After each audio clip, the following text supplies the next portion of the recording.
Hi, I'm Art Caplan. I'm the head of the Division of Medical Ethics at NYU's Grossman School of Medicine in New York City. Well, I'll fess up. In my lifetime, I have smoked marijuana. On the other hand, I'm not a big user. I don't really like the feelings it produces, so I would have to say I'm a small-time marijuana user. I'm not against it. It seems to me that the dangers associated with marijuana use are often overinflated. The case that it's a gateway drug to fentanyl and cocaine and opioids, I'm not sure was ever convincing. And I'm not alone in believing that strict penalties for marijuana use or even minor sale don't make much sense. A lot of states have legalized marijuana for medical use.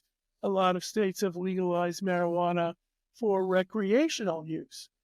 It's still considered a dangerous drug by the federal government, which does hinder the ability to conduct research using federal funds on marijuana use, and that's a problem. But you can find a lot of folks using marijuana today. And it's often viewed as, I don't know, less harmful than alcohol, fairly minor bad habit or something that isn't even in the category of a bad habit.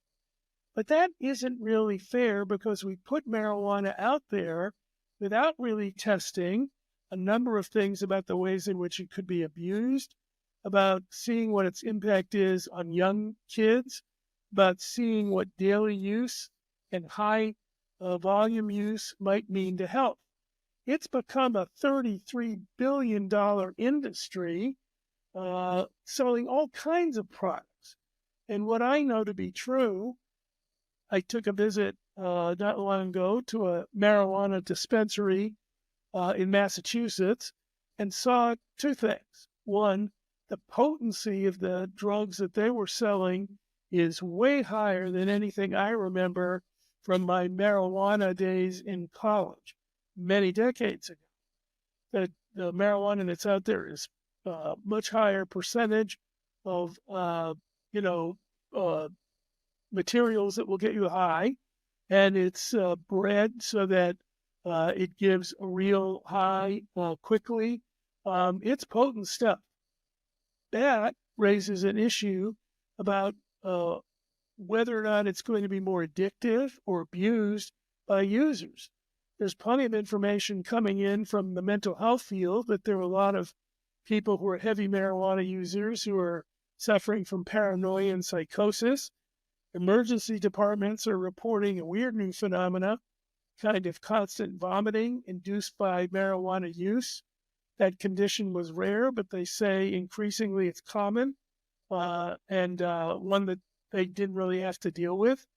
So you've got tens of millions of people using the drug either recreationally or often to treat a wide variety of medical conditions that the marijuana business touts, from migraine control to gout to cancer therapies to who knows what, which a lot of which for which there's no evidence at all. So what we've got is widespread use of a much more potent drug for all kinds of purposes without much guidance on, if you're a small person and low weight, is that drug going to impact you in a different way than if you're a big person and have a large body? What about kids who are smoking every day in junior high? What about people who use enormous blunts or have many different exposures on the same day? Are they, if not physiologically addicted, then becoming mentally addicted? And we're not tracing the impact of this. What's it doing to driving accidents or operating equipment, the usual warnings that we get with some drugs and alcohol, all the way from don't fly your plane to don't drive a truck to don't be a ship captain. But do we really know even how to enforce expectations about ability, let's say, just to drive motor vehicles with respect to standards on marijuana exposure? And the answer is no. It's the judgment of the cops, if you will, as to whether you're intoxicated or impaired, but we don't have the same standards that we created for alcohol. So again, I'm not saying let's go back to the old days of marijuana madness where we were treating this the same as heroin and people were getting locked up for having small amounts or trying to grow their own, or people got arrested for dealing marijuana or driving a car in which a marijuana sale was involved. I think we can get rid of all that. But we have a public health issue about the use of this increasingly commonly used drugs. We ought to be assessing what it helps in terms of medical conditions and when it really doesn't, what high dose use, high frequency use means, what about age, what about body size. The time for study has not gone away just because of increasing state legalization.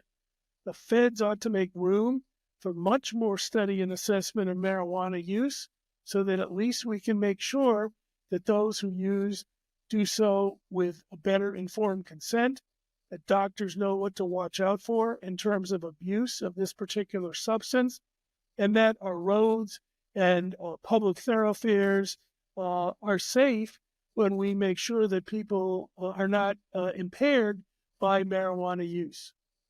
I'm Art Caplan at the Division of Medical Ethics at NYU Grossman School of Medicine. Thanks for watching.